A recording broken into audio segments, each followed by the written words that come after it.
PodCastle, episode 872 for Tuesday the 31st of December 2024. The Ghost of Christmas Possible by Heather Shaw and Tim Pratt, read by Ian Stewart and produced by Priya Wood and Devin Martin. Rated PG.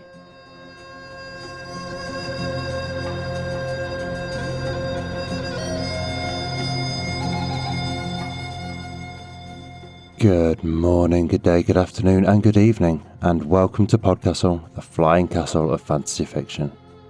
I'm your host, Matt Dovey, and it is my delight to present for your enjoyment The Ghost of Christmas Possible by Heather Shaw and Tim Pratt, narrated by Ian Stewart. This story is a tale from the vaults and originally ran as a PodCastle original, as the first ever commissioned PodCastle story, in fact, as episode 188 in December 2011. It's the last episode of the month with only hours left to go, so it's my last chance to remind you of the Escape Artists End of Year fundraiser. I'm sure you've gotten the message by now about the incredibly generous matching fund from some long-standing donors that will double all donations this month up to $7,000 total, be they one-off donations through PayPal or otherwise, or new subscriptions on Patreon. So, for this final night of the year, let's keep it brief and just say, if you've not yet gotten round to donating, get on it while you can still have double the impact you would have at any other time in our history. We only fly these skies because of the folk that donate. So thank you to each and all of you who has ever helped us get where we are today, sharing the stories that we think make this world a better place by showing what it could be like in others. Heather Shaw is a writer, editor, sewist, bookkeeper and Lindy hopper living in Berkeley, California with her husband and 17-year-old son, River. She's had short fiction published in Strange Horizons, The Year's Best Fantasy, Escape Pod, PodCastle and other nice places. She has been the fiction editor at the erotica zine Fishnet, the speculative fiction zine Flytrap and the pro-SF zine Persistent Visions. As a family project during lockdown, Heather, Tim and their son River designed, created and successfully kickstarted a tabletop card game called CyberWreck. She mostly posts on Blue Sky as @sunju.bsky.social and on Facebook at facebook.com/hlshaw. Tim Pratt is the author of more than 30 novels, most recently multiverse/space opera adventure The Knife and the Serpent. He's a Hugo Award winner for short fiction and has been a finalist for Nebula, World Fantasy, Sturgeon, Philip K. Dick, Mythopoeic, Stoker and other awards. He's also a senior editor and occasional book reviewer for Locus magazine. He posts a lot on Blue Sky at timpratt.org and publishes a new story every month for patrons at patreon.com/timpratt. Your narrator, Ian Stewart, is the golden-voiced father of the equally golden-voiced Alastair Stewart, which is, indeed, the reason we've chosen to run this particular story again after Al read for us last week. Though I fear Stewart Sr.'s performing days are behind him now, we will always have the record of those he did give us, each of them remarkable, and we wish him, and Al, all the very best. And now pay attention, for our tale is about to begin, and it may not be quite as you remember.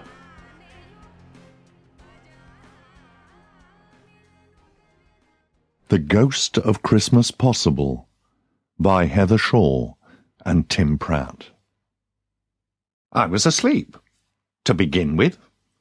The hour was just before midnight on Christmas Eve, when a ferocious knocking woke me from my slumber. My first muddled thought, or rather hope, was that some spectre or spirit stirred beneath the cramped rafters of my newly rented accommodation. Such a prospect aroused in me no little excitement, for though I am well versed with the actions and habits of apparitions, ghosts, and hauntings of all sorts, I have always had to seek out such extraordinary creatures in situ, as it were, and their attentions had never been initially directed toward me. I thought immediately of the incident of the knocking well, when I helped to lay to rest the unquiet spirit of a lost child in Somerset, and so I leapt to my feet and pulled on my dressing-gown to begin my investigation.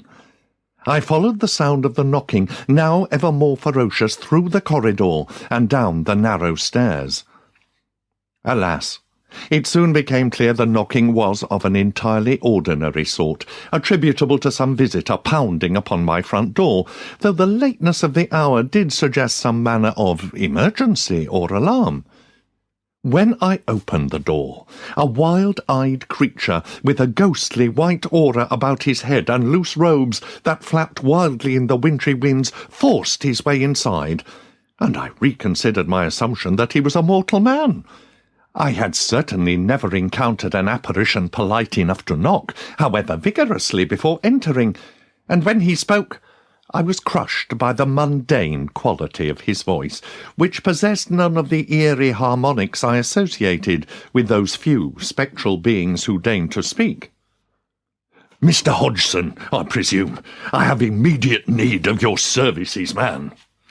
He was a frightened old man, and I was acquainted with such. I had met the terrified, the dread-filled, and the desperate over and over during my researches into the occult. I cherished an instinctive sympathy toward him, but not perhaps enough sympathy to overcome my countervailing irritation at having been awakened from a pleasant slumber the night before a busy and holy day. Oh, the old fellow had probably been frightened by some ghostly vision, or else merely a reflection in a mirror, or another natural phenomenon twisted by the apprehensions of mortality that naturally attended the late-night thoughts of the aged. Perhaps I could reassure him with promises to study his problem on Boxing Day, and return to my own bed in the meantime. I didn't bother to close the door. "Sir, you have me at a disadvantage. To whom?" "Scrooge," he growled. "Ebenezer Scrooge. I've heard about you, Hodgson, and though I wager your tales are all humbug, I'm a desperate man. I've been beset by ghosts, man. You will help me." Of course. The intruder's presumptuousness and rudeness now made sense, for in this part of London the name Scrooge was a byword for miserliness and bile. No surprise that a man so cloaked in negativity might attract untoward occult attention. His agitation was still extreme, and he paced my front room, his garments, an ordinary coat over a dressing-gown and robe of good quality, though almost as old as their wearer, flapping about him like the dull wings of a scavenger bird. "I would, of course, be happy to assist you," I said, still standing by the open door, torn between my desires to shut out the draught and to see this old fellow off toward home. "But given the lateness of the hour and the holiday tomorrow, perhaps we might begin on—" "Yes, fine. You'll be paid, and paid again for the inconvenience." He then named a price that made me stiffen. Having a small inheritance, I was not desperate for money, and generally investigated cases for no fee at all. The point for me was the knowledge. But Scrooge's legendary stinginess was proved by the paltry sum he offered. "Sir, I regret my services are not available." "Ah! Do you think a man of my years enjoys tromping in the snow at this late hour? I've been driven from my own bed by the ghost of my old partner, Jacob Marley. That was bad enough. But he promised there'd be more spectral visitations to my chamber tonight, and 2 nights thereafter. Marley at least is known to me, though dead, but these other ghosts are strangers. It's not right for a man of my stature to have strange spirits gallivanting through his bedchamber at all hours." The old man smiled, a sly gleam in his eye, and prodded me in the chest with one crooked finger. "So I propose this. You will be in my bed when the spirits arrive. Once they've shown themselves, if indeed they do, you may perform whatever acts you deem necessary to dispel them and discourage them from ever returning." I considered. Perhaps he had merely suffered a bad dream, brought on by guilt over what I could only imagine was a lifetime of ill-tempered acts, or caused by something more prosaic, like a plate of bad fish or spoiled potato. "Describe this ghost for me. How did Marley present himself? Did you hear a sepulchral voice, or sense a cold spot, or glimpse a translucent form?" "Chains," Scrooge said gloomily. "He appeared before me looking much as he did in life, but weighed down with chains and locks, rattling them in a most objectionable fashion, and making dire prognostications. He bid me look out the window when I saw more. Dozens, scores of spirits similarly laden, groaning, dragging behind them the burdens of their finished lives. I stroked my chin whiskers. That is a most interesting proposition, I admitted. The chains, I mean. They could be very meaningful. And the promise of more visitors to come, of spirits not personally acquainted with you, that also interests me. To see the spirits of those you know in life is not unusual, but I don't care if it's interesting or not, man. Just clear them out of my house. I will spend the next few nights here in these humble accommodations. He offered a slightly higher fee, and I, after the hesitation of half a breath, I assented.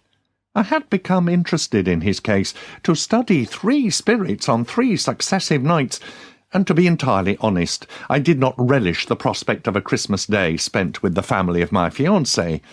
To be able to legitimately claim a pressing case would serve me well, and let me avoid the burdensome social necessity without giving unforgivable offence. "It is decided, then," Scrooge said. "Get on with you. The first spirit is due when the clock strikes 1. "I'll just need your dressing gown," I said, "and your nightcap." I confess I took some small delight in his expressions of outrage. Once I explained why I needed the items, and offered him clothing from my own wardrobe in exchange, he handed his cap and gown over, though not without a certain amount of grumbling in the general vein of the impertinence of youth and liberties taken by the same. Soon I dressed in my own winter garb, and with his clothes wrapped in a bundle under my arm and his house key in my pocket, I set off through the murky streets towards the house of Ebenezer Scrooge. I wondered as I walked if I too was surrounded by invisible spirits, dragging behind them burdensome chains. I supposed I would soon find out. I was ensconced in the old man's musty bed, wearing his gown and nightcap, waiting for the first spirit to arrive. The darkness and the quiet were unbroken, however, and I began to suspect that Scrooge had indeed merely mistaken indigestion for a spectral visitation. I must have fallen asleep, for I was awakened when the clock struck. But to my surprise it struck 12, a rank impossibility, as I had arrived later than that hour. I rose groggily from bed, wondering if I had somehow slept the clock round till noon, but the room was still dark.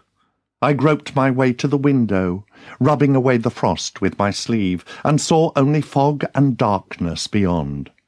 I returned to bed, thinking the clock must be in error, and expecting to pass an uneventful night, already planning to return to my own home to rouse Scrooge out in the morning. I did not sleep, though, listening instead to the clock chime the quarter hours, and when it sounded a single, melancholy tone, impossibly chiming the hour of 1, surely long past by now, a piercing brightness filled the room. The curtains of the bed were flung back, and my eyes watered even as I narrowed my vision to slits.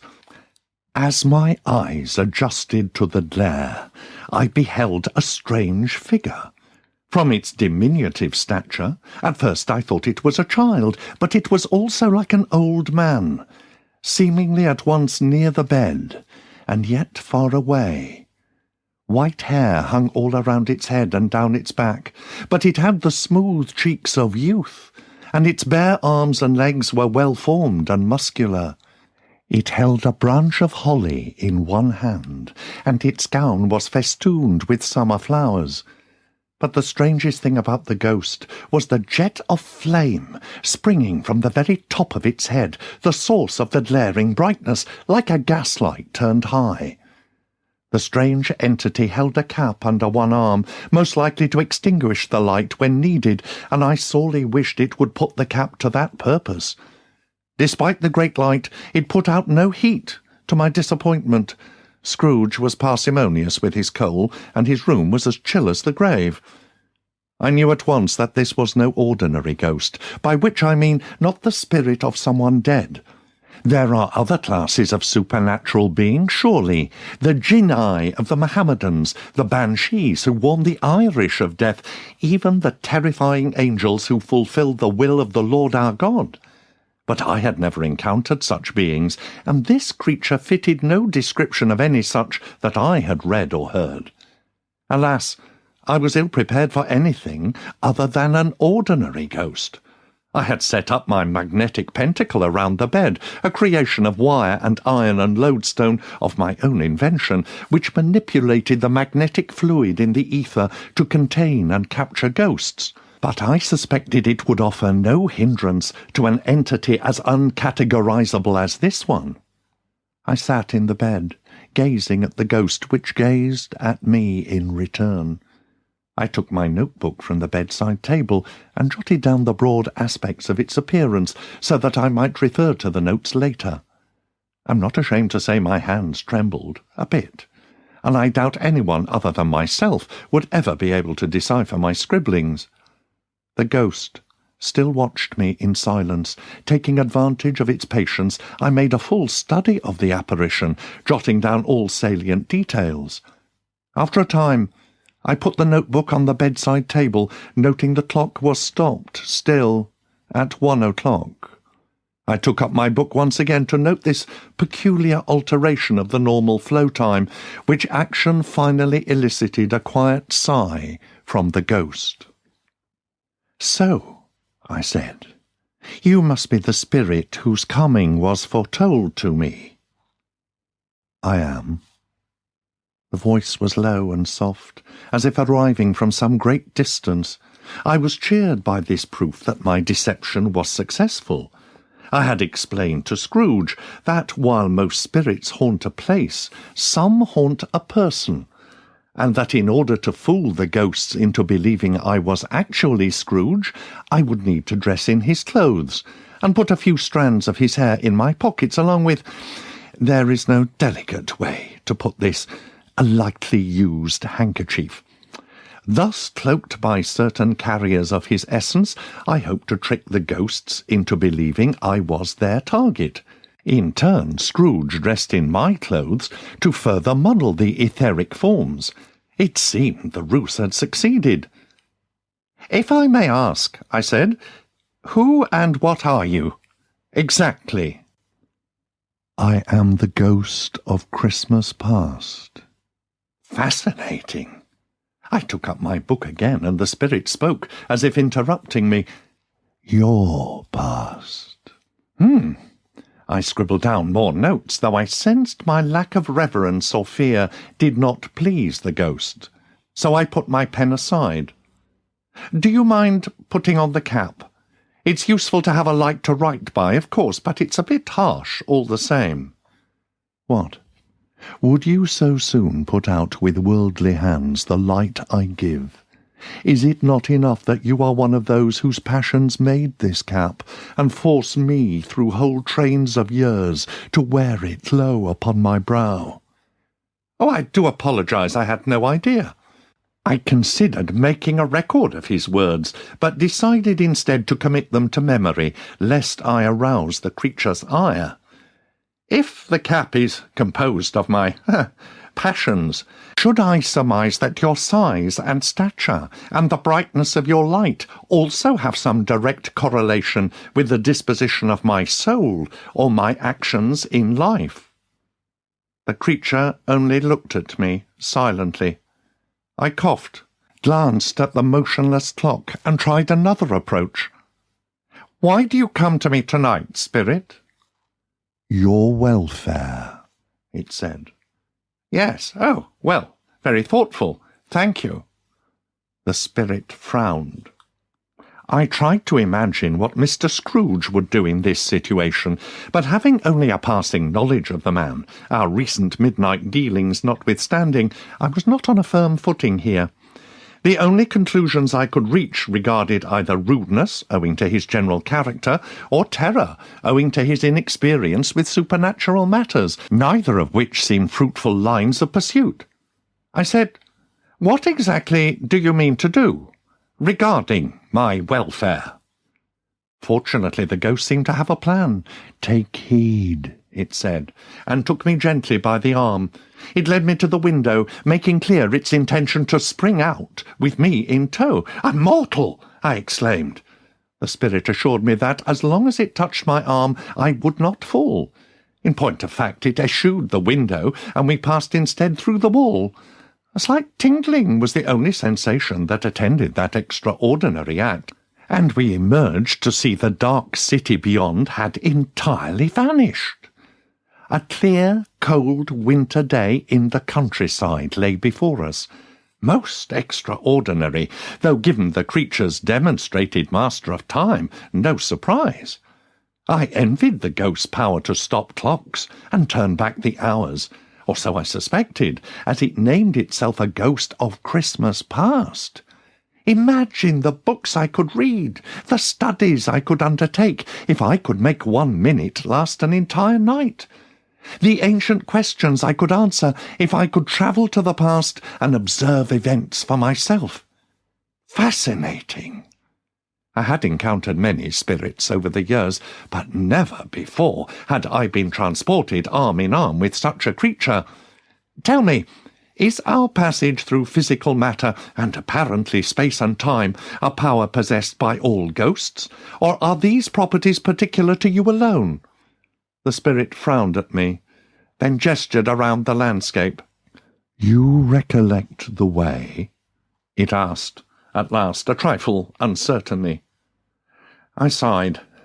Clearly this snowy scene was meant to have some personal resonance for Scrooge, but to me it could have been any country lane. I would have to brazen it out, I supposed, and though I dearly wished the ghost would answer my inquiries, I had to respect its devotion to its mission, whatever that might be. "No, I do not recollect the way," I answered. It has been so long." The spirit's light flickered, then flared. "You do recall the way, though you have forgotten this place for so many years." It sounded like a player on a stage, prompting its fellow actor to find his lost place in the script. Of course." I looked around, and noticing a little market town in the distance, began walking along the road towards it. It must have been the correct choice, for, as a group of laughing boys passed us, the spirit intoned, "These are but the shadows of things that have been. They have no consciousness of us." Indeed. Remarkable. But are we spectral or merely invisible? By which I mean, can we effect change or interact with this world? I feel the ground beneath my feet. Could I open a door, say, or toss a rock through a window? The spirit narrowed its eyes at me. "The school is quite deserted," said the spirit. "A solitary child, neglected by his friends, is left there still." "How terribly sad," I said. The spirit peered at me curiously, then turned to enter the school. We looked upon a young boy, quite absorbed in his book. The spirit touched my arm, and figures resembling the characters from the book appeared outside the window. "What a wonderful cast!" I exclaimed, as a parrot flew past the window, followed by a group of racing pirates. The spirit could conjure such things from another's imagination. What power! I wonder, what is he reading? "You do not remember?" The spirit looked concerned. "Ah, well, the nostalgia, you see, the emotions, quite overwhelming." "Let us look at another Christmas." The boy grew larger.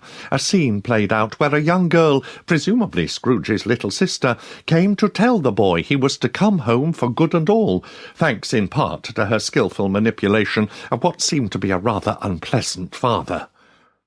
"Oh, poor Scrooge," I said, quite forgetting myself. "What?" the spirit cried. "Are you not Scrooge?" I feared the creature's wrath, but the spirit looked at once relieved and abashed. "I see. You have draped yourself in his essence, an illusion easily pierced, now that I make the effort. But who are you, sir?" "I'm a humble seeker after knowledge. Mr. Scrooge, having heard of my interest in the occult, and finding himself quite alarmed by the visit from Mr. Marley's ghost, asked if I might ascertain whether or not you meant him any harm." "Are you his friend?" I hesitated. I would not say so. I met him for the first time tonight. Otherwise, I know him only by reputation." "His reputation is well earned," the spirit said. "Won by his actions, which I seek to alter. He is a man in darkness, in need of enlightenment." I spread my hands. "I regret any difficulties I may have caused your mission. But while we are here, in this timeless moment, as it were, if you answer a few questions for me, you would greatly aid in my enlightenment." But the spirit shook his head. "Sir, I am born of Scrooge's life, and what I have to teach can only be learned by the man that made me. To stop time this way is not without cost, and these are long minutes wasted, time that should have been dedicated to saving a man's soul. You have stolen that opportunity from him, or he has stolen it from himself by retaining your services. If I could only warn my fellow spirits of your subterfuge, the situation might yet be saved. But they inhabit non-overlapping and non-contiguous time streams, so I only beg of you, be honest with them. Allow them to find Scrooge before it is too late." "These time streams you mentioned," I began eagerly, but with that I found myself back in Scrooge's bed. Scrooge was to be visited by 3 spirits, so I prepared myself for the next. I'd promised Scrooge that I would take his place, and I intended to do so, despite the first spirit's admonition. This was a rare opportunity to glimpse the secret workings of the world, and I could not bring myself to give up that opportunity. The clock struck 1. Again. Was it somehow already Christmas night, I wondered, or had the spirit merely played another of his tricks with time? I hoped it was the latter, if only because I had not sent word to my fiancée that I would be unable to attend her family's festivities, and she would not easily forgive such a transgression. No spirit appeared, so I took the opportunity to record further notes on my experience with the ghost of Christmas past. Perhaps there would be the makings of a monograph in this night. I finished writing and waited in bed impatiently until I finally grew bored and decided to examine the room for any physical traces of the ghost's presence. Spectral ash from its candle flame head, perhaps. When I put on my slippers, stepped over the boundary wire of my magnetic pentacle, and passed near the door, a strange voice called Scrooge's name, and bade him enter. Beyond the door I found a hall, merrily lit by a roaring fire, walls festooned with boughs of holly and mistletoe, their leaves shiny green, their berries bright red and white. In the centre of the room rested a heap of cooked meats, turkey, geese, game, suckling pigs, great joints of rare beef, as well as apples, oranges, pears, and all manner of mouth-watering food. Perched upon this mound, which made a kind of throne, sat a jolly giant of a man, with a torch like Plenty's horn. "Come in," exclaimed the ghost. "Come in and know me better, man." I entered, and keeping my cap pulled low on my forehead, observed the spirit closely. He wore only a simple green robe, bordered in white fur, that opened to show his bare chest, and below, bare feet and legs. The heat of the blaze in the hearth made such an immodest garb seem practicable, even enviable. "I am the ghost of Christmas present. Look upon me." Unlike the bizarre countenance of the previous spirit, this one seemed to be much like an ordinary man, albeit a large and unusually jovial one. He seemed pleased with my careful observation of him, and I took advantage of what I took to be his vanity, observing him from many angles and committing his form to memory. "You've never seen the like of me before," exclaimed the spirit. "Never," I replied truthfully. I had a certain curiosity to see whether he was entirely like a man, so I said, "If I may," and proceeded to lift the hem of his robe. The spirit roared with surprised laughter and swatted my hand away, but not before I noted that he was indeed physically like any mortal man, only more so. The spirit waved his finger in mock admonition. "Have you never walked forth with the younger members of my family?" "If you referred to the ghost of Christmas past, then yes, just earlier tonight, or perhaps last night, though he seemed to be both younger and older than you are, and I confess there is not much of a family resemblance. If you mean some other sort of brother, then, in the absence of further information, I can only hazard a guess that I have not." The spirit's eyes twinkled. "Never? I have more than 1,800 brothers, Hodgson." As he spoke my name, I confess my mouth fell open, as I had to that point supposed that my ruse remained undiscovered. "How did you know?" The spirit laughed, a hearty sound full of warmth quite unlike any other spectre I had ever encountered. Even those ghosts who are not terrifying have a solemn and mournful quality. As a class, they're always brooding over failures, miseries, violence, betrayals.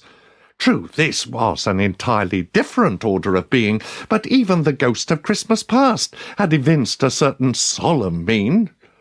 "I am the ghost of Christmas present. I and not a few of my brothers are well acquainted with you. You cannot fool me with that old man's garb." Just so.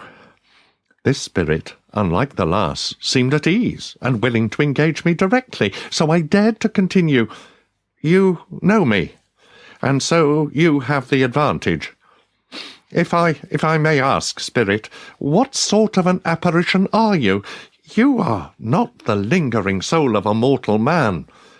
The spirit cut me off with another mighty laugh, one that vibrated the floorboards and seemed to make my heart beat along in time. "Oh, come, Hodgson, your curiosity is all well and good, but surely you understand a man's soul is at stake. All you need to know of me is that I've come to save that soul." Then, are you, as it were, connected to Mr. Scrooge's soul in particular, or a more universal and literal manifestation of the so-called Christmas spirit? "Touch my robe." His voice, while still jolly, possessed a commanding tone that seemed to bypass my own volition, and I found myself obeying without a thought. Holly, mistletoe, red berries, ivy, turkeys, geese, game, poultry, brawn, meat, pigs, sausages, oysters, pies, puddings, fruit and punch, all vanished instantly. We stood on the threshold of a small house. The spirit sprinkled a kind of incense from his torch upon the ground. "This is the home of Bob Cratchit, Scrooge's clerk.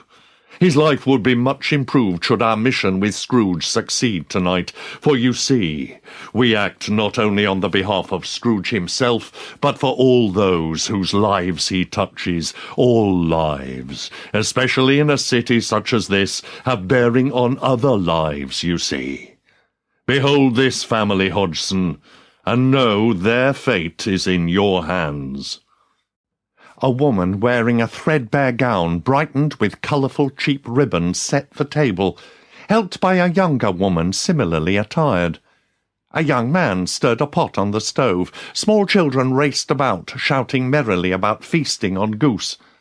Another young woman came in, and then a man, presumably father to these young ones, and I assumed Bob Cratchit himself arrived, carrying a small boy wearing an iron frame and bearing a little crutch. "Was the boy in an accident?" I asked the spirit. "Alas, that is Tiny Tim," the spirit answered. "It is no accident, but sickness. Poor Tiny Tim. If only his father could afford to feed the family better, his illness may yet be overcome." I was aghast. "But surely you don't mean to tell me nothing but Scrooge's largesse can save him? You might as well ask for the moon for aid, sir." "I see a vacant seat," replied the ghost, "in the poor chimney corner, and a crutch without an owner, carefully preserved. If these shadows remain unaltered by the future, the child will die." The spirit's hand lay heavy on my shoulder. "This scene was meant for Scrooge to soften his miser's heart. If he should change his ways, it would not only save his own soul from an eternity of torment, but also the life of this boy, and it would brighten the prospects of everyone in this room." A young man brought in a small goose, far too small for such a large gathering, and the family reacted as if it were the rarest of all birds, a feathered phenomenon. I watched them eat, their faces enraptured. "It's the one time of the year when they get enough to eat, and do not push back from the table still hungry," the spirit intoned. "Enough. I've seen enough. I'll go to Scrooge and tell him. I won't take his place any longer. I'll tell him whatever you wish." "God bless us, every one," said Tiny Tim. I groaned, physically pained at the sight of such a bright boy in such an ill body. "God be good, spirit, I am convinced." The spirit, still smiling, shook his head. "It may be too late, Mr. Hodgson. We are each of us given but one opportunity to sway Scrooge's heart, and I have instead spent mine in conversation with you. But while we are together, allow me to show you something else. A glimpse of the lives you touch." I feared something unpleasant, an object lesson in my own considerable failings as a man, a son, and a suitor, and while I did not relish the prospect, I resolved to bear up under it bravely. "Very well, spirit, carry on." "Touch my robe." Upon doing so, we were once again transported, arriving this time at a place I knew, the parlour in my fiancée's home. My young lady, dressed gaily in a bright green gown that set off her blonde hair, had just entered the room, and everyone's eyes turned to her. She approached a small pile of trinkets on a table in the middle of the room, and selected a handkerchief from among them. "Oh, here we have a most delicate lady's handkerchief." She went on to describe the item as if she were an auctioneer. "Ah, yes, they're playing forfeits without me. Terrible shame. I do so love a good parlour game." In truth, I found such enterprises the height of boredom, and though my betrothed was a sweet girl and bright enough, I confess I generally found the prospect of a haunted wood or a room filled with inexplicable howlings more enticing than her comfort. A failing, I must hasten to add, in my own character, and absolutely no reflection on hers. I knew I was a poor match for her, indeed for anyone, but the agreement had been made between our families long ago, and I intended to do the gentlemanly thing. "Watch," said the ghost. A young man who seemed vaguely familiar, the son, I thought, of my Anna's next-door neighbour and a childhood friend of hers, stood up now, admitting the handkerchief was his own. That seemed odd, as Anna had specifically said it was a lady's handkerchief. But then I saw her amused expression, and the slight flush in her cheeks, and realised the handkerchief must actually be her own. How then had it come into his possession thoroughly enough to serve as his personal item in a game of forfeits? My pondering was interrupted when the young man burst into song as his forfeit stunt to reclaim the item. The song was full of witty word-play and double meaning. It was a love song, and he sang it to Anna. Her father, a man with a keen scientific mind that I admired, frowned, but most of the guests exchanged knowing smiles, none of them seeming even particularly scandalized. This had clearly been going on for some time. I wondered how long, and how I had never noticed their flirtations before, but in truth, how often did I see her? Only when duty demanded, and our wedding date, never firmly set, had receded into an uncertain future, the subject rarely broached, and even then only by our parents. as I saw Anna smile at her neighbour, and then try to hide her smile, the most surprising thing I felt was the remarkable absence of emotion. I simply did not care that my fiancé was flirting with another man. Oh, dear Spirit! "You have people in your life, but you're not in theirs," the Spirit said. "If you would right the wrong you've done by taking Scrooge's place tonight, you should cease to heap hardship on those you profess to love. You would do better to free them, before you are all bound too firmly in the chains of obligation to escape." I was going to inquire what exactly he was suggesting, when I noticed something protruding from under the Spirit's robe. "Forgive me," I said, "but I see something strange, as if part of some creature is hidden behind the hem of your robe. Is it a foot or a claw?" "It might be a claw, for all the flesh there is upon it. Look here." He parted his robe to reveal two wretched children, clinging miserably to his legs. They were a boy and a girl, yellow, meagre, ragged, scowling, and with pinched faces. As jovial as he was, they were miserable to the same extreme. Are they yours?" I never know what to say when confronted with an acquaintance's children. Commenting on the beauty and brightness was obviously out of the question. "They are man's," cried the Spirit, "and they cling to me. This boy is ignorance, this girl is want. Beware them both, and—" "Ah, they are a supernatural manifestation, are they? Do you mean they are want and ignorance of Scrooge specifically, or of mankind in general?" The Spirit's smile finally faltered. "Mr. Hodgson," he shook his head, "you are a strange mortal, but you may yet somehow serve the good." He gathered the children back into his robes. The bell struck 12. The room plunged into darkness, a shadow that seemed thick as blood pudding, and I sensed the ghost of Christmas present had departed my presence. For a moment I feared I was to be left in the dark, judged unfit for human society. I cannot help it if my interests lie elsewhere, but soon I beheld a new phantom, hooded and robed in black, proceeding forward gravely. It might have been a shadow detached from the greater darkness that surrounded us. I resisted the urge to cower and straightened my spine. I was always adept at solving puzzles, and the logical progression here seemed clear. "Are you the ghost of Christmas yet to come?" The ghost extended one bony finger to point at me accusingly, then let its hand drop.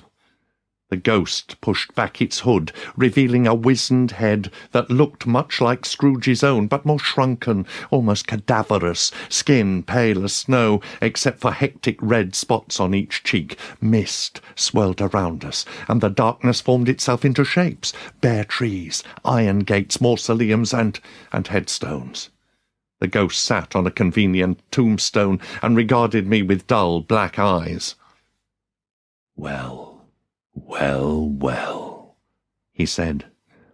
"I was expecting Mr. Ebenezer Scrooge. I had visions for him, visions of the future awaiting him if he did not alter his path. A grave unmourned, a dying child and a poor family, their hearts gladdened by Scrooge's death, for the settling of his estate would give them more time to pay their debts and stave off ruination." The ghost sighed. "But now, here I am with you. What are we going to do with you?" "I would be grateful for but an hour of your time," I said. "I believe you could answer many questions for me about the nature of time and the veil between life and death and the meaning of—" "The only meaning that concerns me is the meaning of Christmas. Your quest for knowledge has come at the expense of your own humanity, Mr. Hodgson. You chose to forsake your loved ones, or those you absent-mindedly claim to love on Christmas Day in order to pursue esoteric studies.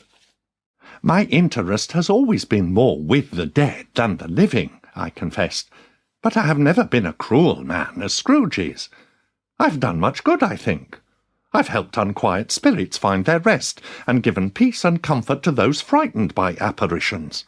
I'm never malicious, but I confess I am sometimes, distracted, preoccupied. Would you like to see your future?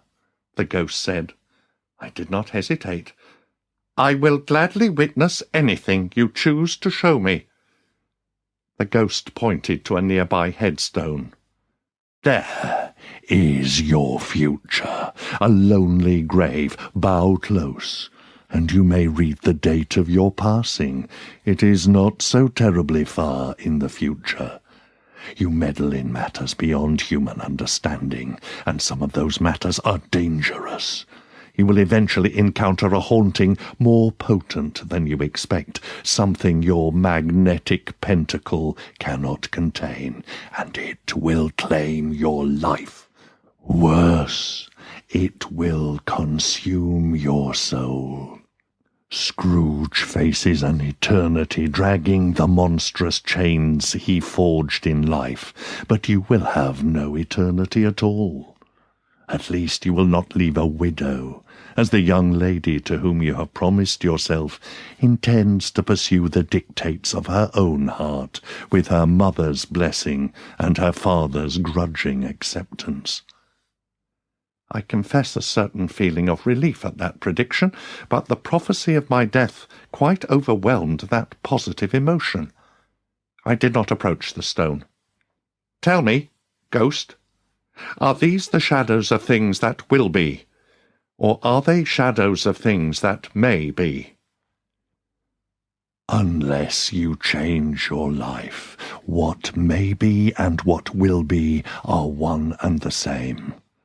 I show only the end of the current path. If the path changes, the destination may as well, or so we hope. I cannot say, for it is not within my power to see what might be. Would you change your path, Mr. Hodgson? I clenched and unclenched my hands. I do not wish to die, of course, but if I were to give up my researches and cease my occult studies and no longer lend my expertise to assist those in need, I would feel as if I had already died, or at any rate had no purpose in my life. I could marry and try to devote myself to family, but I trailed off. There may be another way, the ghost said. I and my ilk are like nothing you have seen before. We are not ghosts precisely, and nor are we precisely angels, though we choose at time to appear as either, or both. I myself have power to reveal what will happen in Christmases to come. My associates can, in their own turn, reveal what is and what once was. But there is another power that none of us possess, the power to reveal what might have been were circumstances other than they are. The power to show the Christmases that could have been if other choices had been made, other paths followed, other actions undertaken. The ghost pulled up his hood, his face vanishing again into darkness. If you had such a power, Mr. Hodgson, if you became the ghost of Christmases that might have been, what would you do with that gift? To become one of you, I said, breathless at the very idea, to transcend the mortal world and become part of the world beyond. Why, I would dedicate myself to the full understanding of— No, the ghost said. What would you do now, this very night? I suppose I would go to Mr. Ebenezer Scrooge. I would use my power to attempt to change his life and save his soul. It seems the least I can do, as I've spoiled the efforts of you and your fellows. Well, then, the ghost of Christmas yet to come intoned. Let me confer with my superiors. The clock struck 1, and I stepped into my own rented bedroom where Mr. Scrooge snored mightily beneath my blankets. I could see things more clearly now, as I had only dreamed of seeing them in my old life. The air itself shimmered with potential, and all the world seemed a veil that could be twitched aside to reveal something new and wondrous underneath. I had already parted those veils shortly after my new powers were bestowed upon me. I used my new gifts to see what would have become of my friends and acquaintances if I had never been born, and the results were mixed. Those I had saved from unquiet spirits were unhappy and lost, but my Anna was far happier with me gone, marrying her childhood friend. I could not change history, but I could affect the present, and with the knowledge that only I impeded Anna's happiness, I left my mortal life behind, without a qualm. Let them believe I had been taken by a ghost. And why not? I wanted to explore my powers further, study variables, observe the consequences of certain changes on both personal and social histories. But I had other work to do this night. I set up the magnetic pentacle around my bed as Scrooge slumbered. With my new understanding, it was a trivial matter to reverse the pentacle's field, so that instead of trapping the spirits of the dead, the pentacle would instead act to contain the living. Scrooge would not be able to flee my presence and find another occultist. He would hear what I had to say. He would see what I had to show him. I touched the old man's shoulder, and he woke with a start. He narrowed his eyes at me and hissed, "Hodgson, what you doing here, man?" "Please, Mr. Scrooge, I feel I know so much about you. I wish we could speak on more familiar terms. I beg you to call me by my Christian name. Clarence." "Mr. Hodgson," Scrooge said, "what is the meaning of this? Return to my home, and eradicate them troublesome spirits at once." "Alas, I am afraid I have become just such a troublesome spirit, Ebenezer." I put my hand on his shoulder, and the bed vanished, the room swirling with white snow. Each man's life touches so many lives. Every action has consequences, every word a stone thrown into a pond, creating ripples. Let me show you what your Christmases could have been, if you had made other choices, if you had only kept your beloved close to your heart, or shown kindness to poor Bob Cratchit, or even to your nephew, or followed Fezziwig's example, and let business feed a life, rather than allowing it to consume you. Let me show you how happy you could have been in another life, a life that you could have chosen. I leaned in close to him, drawing the swirling mist around me like a cloak, briefly letting them take on the shape of angels' wings. But no, I had hardly earned that yet. And if all else fails, Ebenezer, I will show you how the lives of all those around you would have been improved if you had never been born, in hopes you will choose to live a life that enriches rather than diminishes your fellow man. "Humbug!" Scrooge shouted. "Away with you, you conjurer!" His protestations did him no good. By then we were on our way. Though I was new to my position and unsure of my powers, I had hope that I might show Scrooge the virtue of keeping Christmas well, and to demonstrate that by doing good for others, and by truly knowing ourselves, we might find our God somehow still willing to bless us, everyone.